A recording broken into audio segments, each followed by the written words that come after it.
Shoutout sa mga subscriber ng Tres Octavo Channel. Welcome po para sa January 12, 2024, Friday. Meron tayong 8 karera na magsisimula ng alas 5 ng hapon. Nakakalungkot po, condolence po sa pamilya ni Jackie F.A. Tuason. Siya yung nadisgrasya nung nakaraang karera over Wild Eagle. Ganyan po talaga ang buhay ng karera. Alam naman nila lahat yan na once na maging hinetika, yung isang paa mo ay laging nasa hukay. Delikado pong malaglag at maapakan ng kabayo. Alam niyo naman, naka-spike yan at mabibigat po yung mga kabayo. So, mababali talaga yung ating mga buto pagka apakan kanyan. At swerte na lang kung mabuhay tayo. Minsan nga yung iba, baldado pa. So, ayun, prayers na lang po sa family at sa soul ni Jackie F.A. Tuason. Nakakalungkot po yung nangyari sa kanya. Para sa pakarera natin, start na po tayo sa race number 1. Medyo makapal naman po yung lineup. Tama lang, kaya ganoon pa rin, hinay-hinay lang po tayo sa ating pananaya.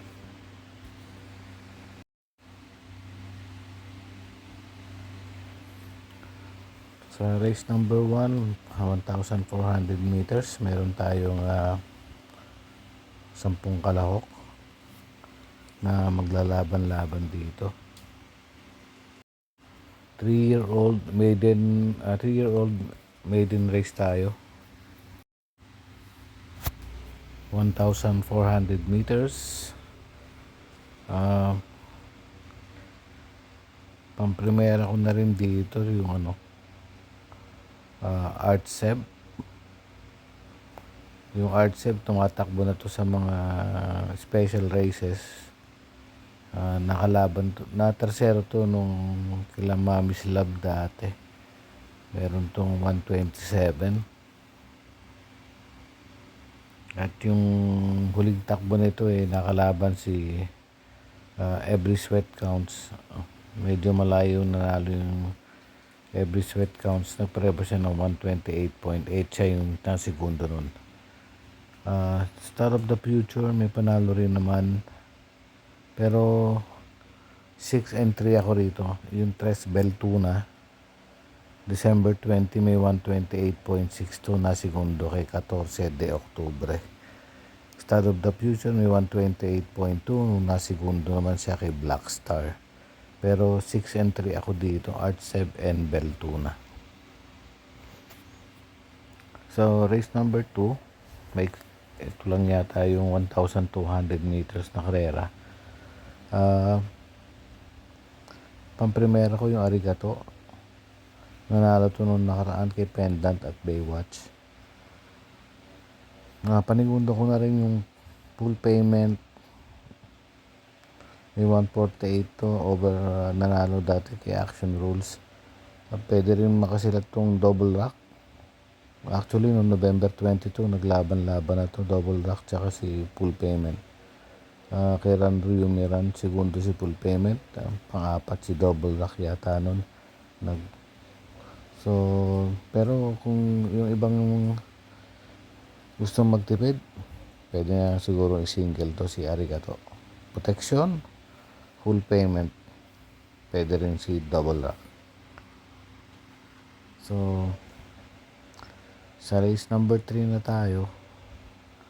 Bali, race number 3, merong siyam nakalahok dito.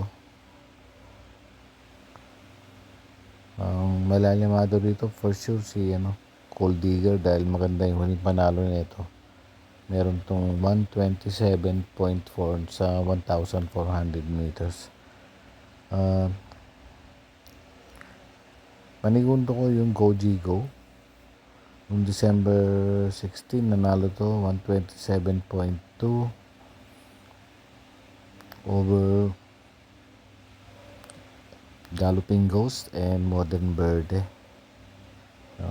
May panalo rin itong dalawa rito na couple entry, yung uno. Kung gusto niyo kusunat yung Diamond Story and Kentucky rin, pareho may panalo to. Yung uno sa laban na to.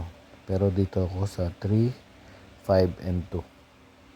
Old Digger, Go Jigo, at saka si Jersey Crown. So, gawin na tayo sa race number 4.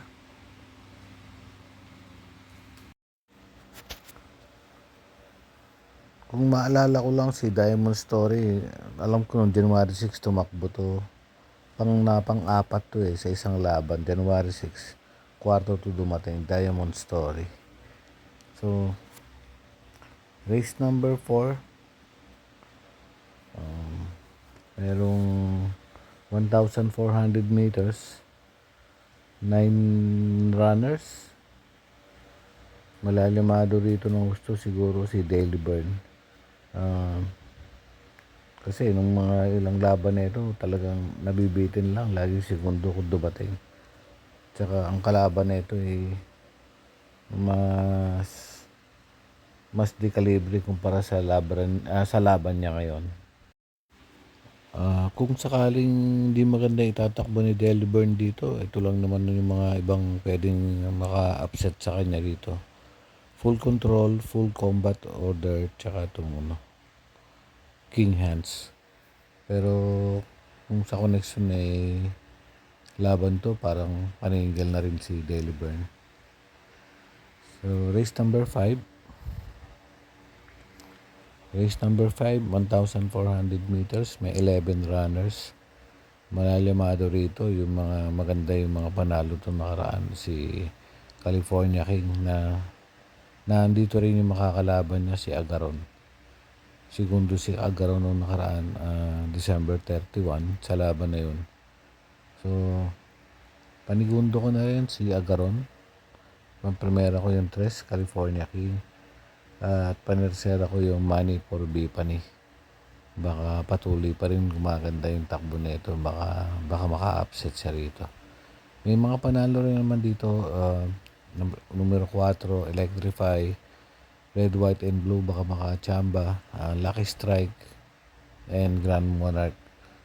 So, mga gusto niyo kung gusto niyo isama sa mga rota yung mga dihado.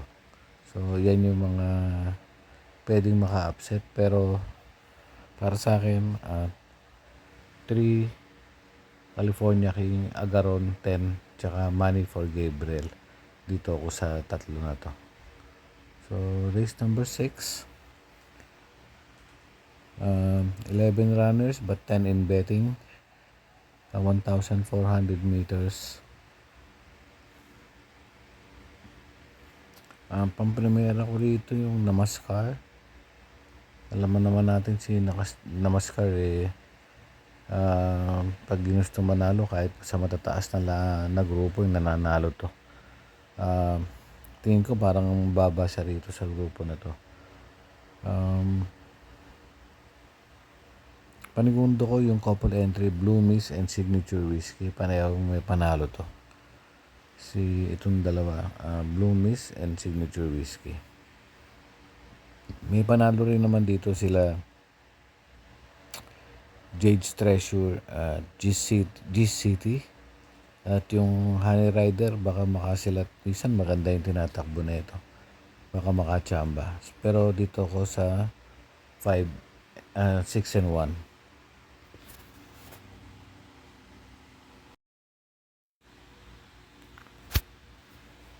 Race number 7, merong 11 runners but 10 in betting numbers. Sosolowin ko nga to, yung Uticus. Yung December 29 nanalo to. May 126.6. Panigundo ko na rin dito. Actually, protection. Magpo-protection sana ako pero siguro sa nagtitipid, pwede na rin isolo to. Kung magpo-protection ako Noble Touch tsaka yung Mahusay Eye. Um, pero para sa akin, single na to si Eutychus. So, last and final race number 8.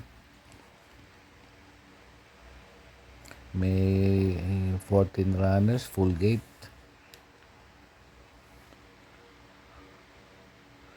Ang primera ko rito, yung 13, si Gianchi. Nung nakaraan na nanalo to. Tinalo si Maki Boy, may 128.6.